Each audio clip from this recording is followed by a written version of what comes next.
Assalamualaikum warahmatullahi wabarakatuh. Halo semuanya, perkenalkan saya Ahsanun Nihaya dengan NIM akhir 038 ingin menjelaskan mengenai Grand Teori Psikologi Sosial. Grand Teori. Jadi pada dasarnya Grand Teori ini dikemukakan oleh pakar sosial bernama J. Wright Mills dalam bukunya yang berjudul The Sociological Imagination. Teori ini berkaitan dengan bentuk-bentuk abstrak tertinggi dari sebuah teori yang terdiri dari konsep-konsep yang digunakan untuk memahami dunia sosial.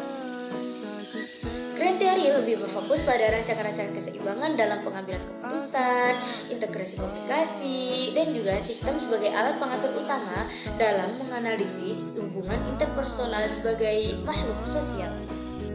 Selanjutnya adalah teori behavioristik. Dalam teori ini, proses belajar akan membentuk dan akan terjadinya perubahan perilaku setiap individu.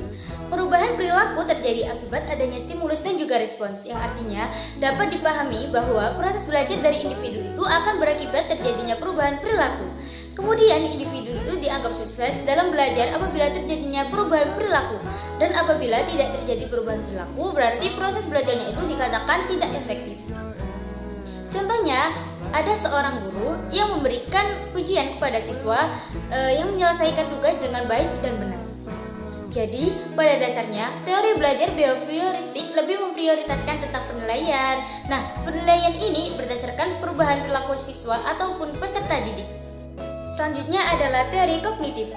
Teori kognitif ini merupakan teori yang berfokus pada keseimbangan dan memandang psikologi sebagai ilmu yang mempelajari perilaku dan proses mental individu. Teori ini dikembangkan oleh Wang and James dan membahas tentang akal, kesadaran, dan juga kemampuan manusia dalam melakukan introspeksi diri. Selanjutnya adalah teori medan. Teori psikodinamika juga disebut dengan teori medan atau teori lapangan field theory. Teori medan ini atau teori lapangan yang dikemukakan oleh Lewin dipengaruhi oleh tokoh psikologi Gestalt.